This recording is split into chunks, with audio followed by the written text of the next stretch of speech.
So we want to start getting into actual enzyme kinetics, but before we can actually do that, we got to just discuss kinetics in general.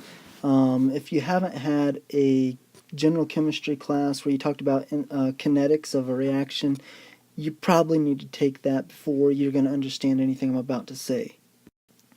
So enzyme or kinetics in general is discussion of the velocity, how fast is this reaction occurring. And so we're going to discuss the velocity of reactions in general, and then we'll talk about this enzyme and its reaction probably in the next video.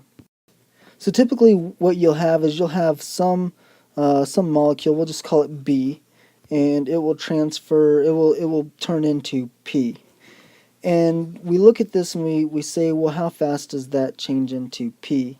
And we can describe that, but usually with a lot of reactions, going from one to the other isn't exactly what happens. Usually there's a lot of intermediates. So it might change from B to I to J to P. And so we're really interested in this, but this stuff is happening in the middle of that reaction. And so the velocity of your reaction is actually going to depend on the slowest step in that reaction. So if changing from B to I is the slowest step, that will be the reaction that you look at whenever you discuss your kinetics. Okay, so let's assume for a second that B to P is an elementary reaction. We're going to define the velocity or the rate.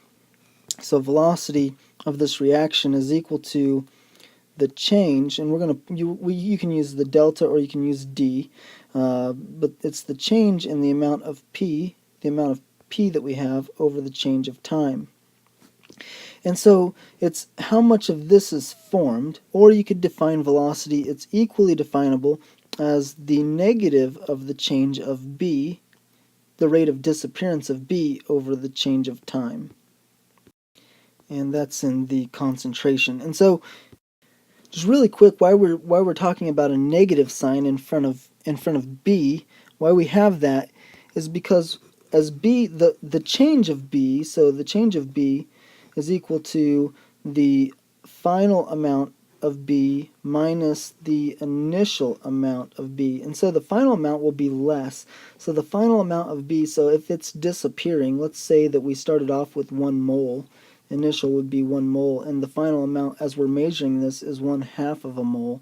The change of B would be negative 1/2, and our velocity of the reaction can't be negative unless the reaction is going in reverse.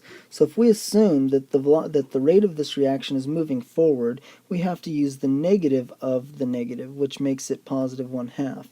And so if this is an elementary reaction, at the same time you would start off with 0 amounts of P, so the concentration of P initial would equal 0, so P final minus P initial, the P final would equal 1/2, and so your change in P would also be a positive 1/2, and so you divide that by your change of time. So if V, we said that V is equal to negative B over the change of, or the negative change of B over the change of time. We can also say that that is equal to some proportionality constant K times B. Now when you're talking about kinetics, anytime you use the lowercase k, that is called the rate constant or the proportionality constant. So we'll just write rate constant.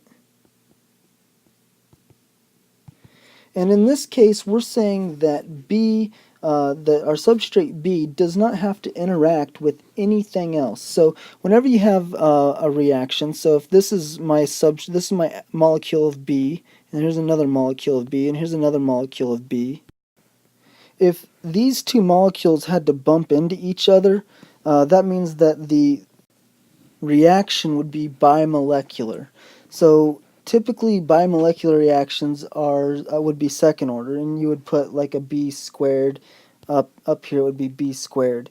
In this case, we're saying that that this molecule B, maybe it's a bunch of atoms, we don't know, that it doesn't have to interact with any other molecules. Maybe it just splits off, or maybe it rearranges itself. We don't know.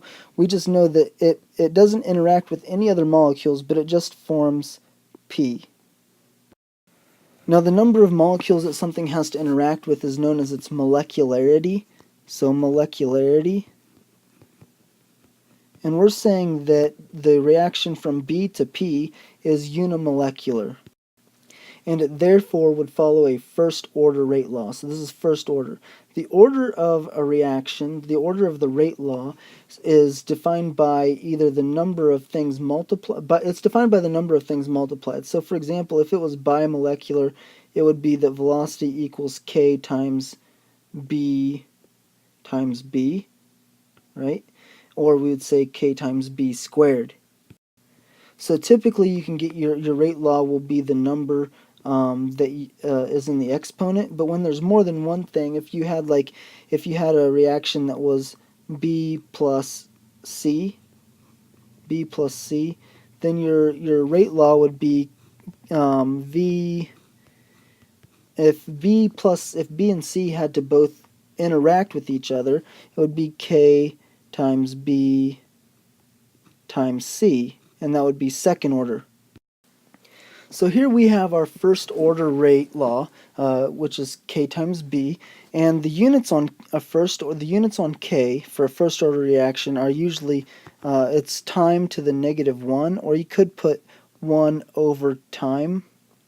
Usually whenever it's listed in units, it's seconds to the -1 is the units on K. And so when you multiply seconds to the -1 times moles, you get moles per second. Now let's consider one more kind of reaction. Let's consider that we have B plus C yields P plus Q. Now we can define this as the velocity is equal to negative change of B over time, which is also equal to negative change of C over time, which is also equal to positive change of P over time, which is equal to positive change of Q. Let me put it like that, change of Q over time. So all of these things are equal, and we would write the rate law. The rate law would be the velocity is equal to K times A times B. Now we're assuming that this is a bimolecular reaction. Well, first of all, we're assuming that this is an elementary reaction, so that there's no intermediate steps. And if it is an elementary reaction, then we have to therefore assume that it's bimolecular. Now you can see that up here we have units of moles and we have units of time. So if we say, like, for example, it's seconds, our velocity would be moles per second, moles per second, moles per second, all the way through. And so if we multiply K by moles times moles, how do we get moles per second? Well, that means that our units for K for second order reactions are concentration to the -1 times seconds times second, or times time. We'll just say times time to the -1, which is usually in moles to the -1 times seconds to the -1, is usually the units that we'll find that in. So if you multiply moles times moles, as we do right here, moles times moles, so M times M, and you divide that by M times S, then you end up with moles per second as your answer. So one last thing about this, molecularities of 3 are extremely rare. Molecularities greater than 3 are they never occur, though we don't know that they occur, because the probability of 4 simultaneous collisions into this one spot the probability of is next to 0. And the last thing we should say about a rate law is that kinetics cannot prove a mechanism. So you cannot use your rate law or your kinetic experiments to prove a mechanism, but what it can do is it can eliminate alternatives. So by carefully eliminating all possible alternatives to a proposed rate or to a proposed reaction mechanism, you can basically prove your reaction mechanism. So everyone's going to say, no, you cannot prove your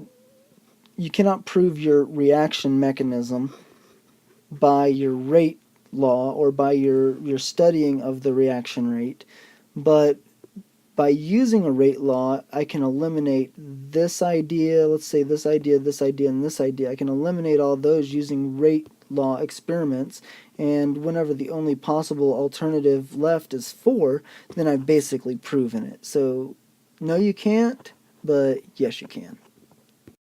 But if you get a question on a test, and it says, can you prove a mechanism by the rate law? The textbook answer is no.